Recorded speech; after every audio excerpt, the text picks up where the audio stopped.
দেখো primary TET 2023 exam আছে 24 তারিখ, ঠিক আছে, 24/12/2023। তো এখানে তোমাদের আজকের ভিডিওতে last minute at a glance 300 MCQ, খুব গুরুত্বপূর্ণ এমসিকিউ, যারা অ্যাট এ গ্ল্যান্স হিসেবে দেখতে চাও তারা দেখতে পারো।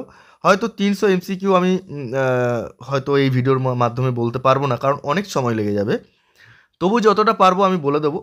আর যদি মনে হয় এটা একটা পিডিএফ আকারে করা আছে, ইবুক টাইপের, যদি মনে করো তাহলে ডিসক্রিপশানে লিঙ্ক রয়েছে, সেই লিঙ্কে ক্লিক করে তোমরা নিয়ে নিতে পারো।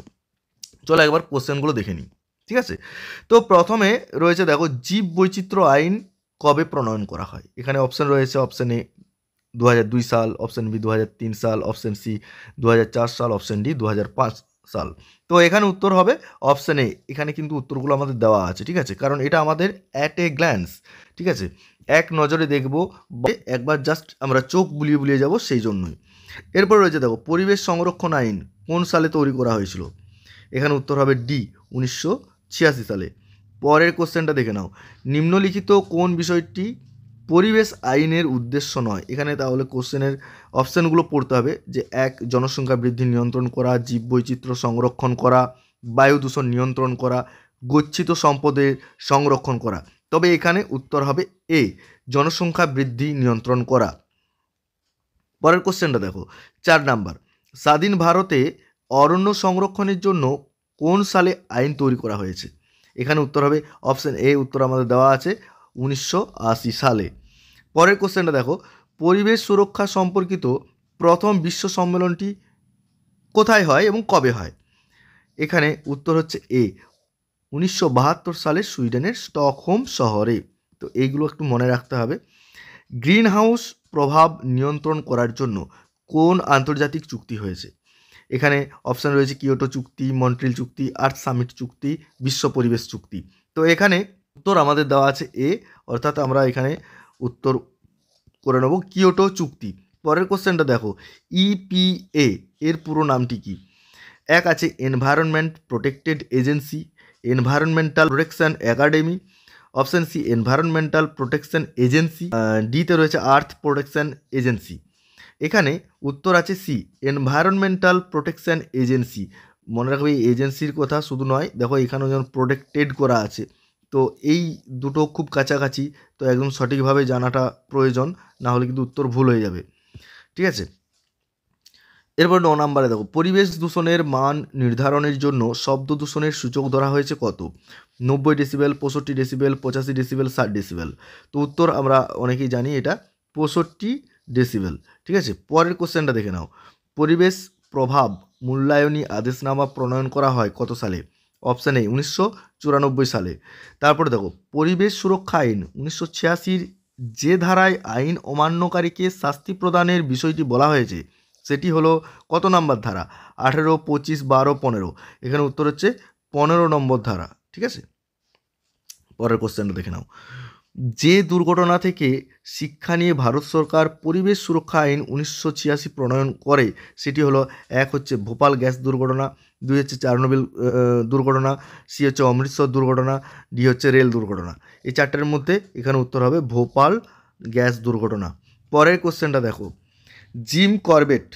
জিম করবেট জাতীয় উদ্যান কোথায় অবস্থিত? এই উত্তরপ্রদেশ, বিহার, উত্তরাখণ্ড, মধ্যপ্রদেশ। এখানে উত্তরাখণ্ড উত্তর হবে, ঠিক আছে, জিম করবেট। এটাই কমন কোশ্চেন, তোমরা প্রত্যেকেই জানো। পরের কোশ্চেন 14 নাম্বার দেখো, 5ই জুন নিম্নলিখিত যে কারণে পালিত হয়?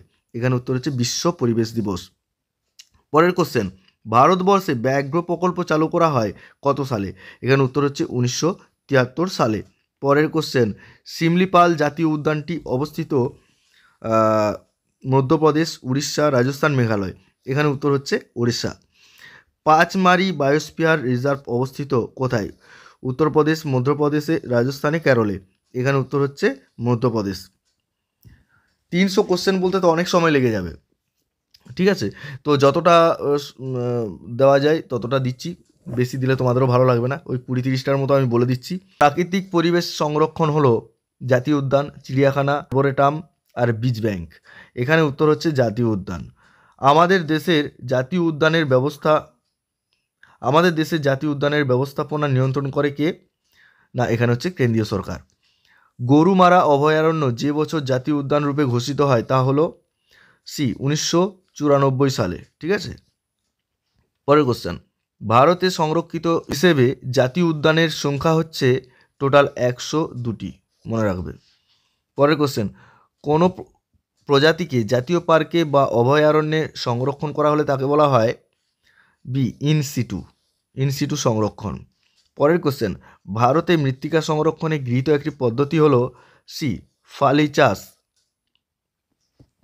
পরের কোশ্চেন দেখে নাও একটু, ল্যাটেরাইট মৃত্তিকা দেখা যায় নিম্নলিখিত অঞ্চলে, কোন অঞ্চলে?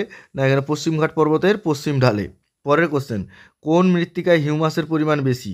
এখানে উত্তর হবে সি পর্জল মৃত্তিকা। ঠিক আছে, এরপরে দেখে নাও পরের কোশ্চেন, আন্দামান নিকোবর দ্বীপপুঞ্জে কোন ধরনের মৃত্তিকা দেখা যায়? এখানে উত্তর হচ্ছে লোহিত মৃত্তিকা। পরের কোশ্চেন, পাহাড়ের ঢালু জমিতে সমান উচ্চতায় আড়াআড়িভাবে জমি কর্ষণ করাকে কি বলা হয়? এখানে উত্তর হচ্ছে সমোন্নতি রেখা চাষ, সি। পরের কোশ্চেন, যে মৃত্তিকায় লোহা ও অ্যালুমিনিয়ামের পরিমাণ বেশি থাকে, যার রং বাদামি, লাল বা হলুদ হয়, তাকে কি বলা হয়?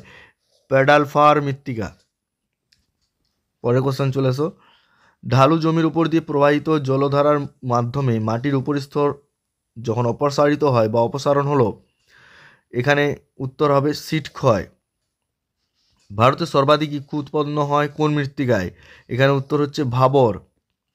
ক্ষারকীয় মৃত্তিকার ক্ষারকত্ব দূরীকরণে ব্যবহার করা হয় পটাশিয়াম, ক্যালসিয়াম, সোডিয়াম, জিপসাম। এখানে উত্তর হবে জিপসাম। খোয়াই ও রেভাইন ক্ষয়ের মাধ্যমে বিশাল অঞ্চল এবড়ো খেবড়ো ও শুষ্ক অনুর্বর ভূমিতে পরিণত হলে সেটাকে বলা হয় ব্যাডল্যান্ড, শেল্টার বেলস, ধাঙ্কার, এমব্যাঙ্কমেন্ট। তো এখানে উত্তর হচ্ছে ব্যাডল্যান্ড, উত্তর হচ্ছে ব্যাডল্যান্ড। এরপর 33 নাম্বারটা দেখে নাও, নিম্নলিখিত কোনটির পরিমাণ বেশি থাকায় রেগুর মৃত্তিকার রং কালো? এখানে হচ্ছে টাইটেনিয়াম ও জৈব যৌগের। তো এইরকম করে তো অনেক রয়েছে, সময় তো অনেক লাগবে। যাই হোক, এটার যদি পিডিএফ তোমাদের প্রয়োজন হয় তোমরা নিচে ডিসক্রিপশানে লিঙ্ক রয়েছে, ডিসক্রিপশানের লিঙ্ক থেকে ডাউনলোড করে নিতে পারো। ঠিক আছে, তো যাই হোক আজকে এই পর্যন্তই। যদি পরের দিন আমি সময় পাই অবশ্যই এই পিডিএফ নিয়ে আলোচনা করে দেবো। আজকে এই পর্যন্তই, সকলে ভালো থেকো, সুস্থ থেকো। এই বলে আজকের ভিডিও এখানে শেষ করছি। ধন্যবাদ।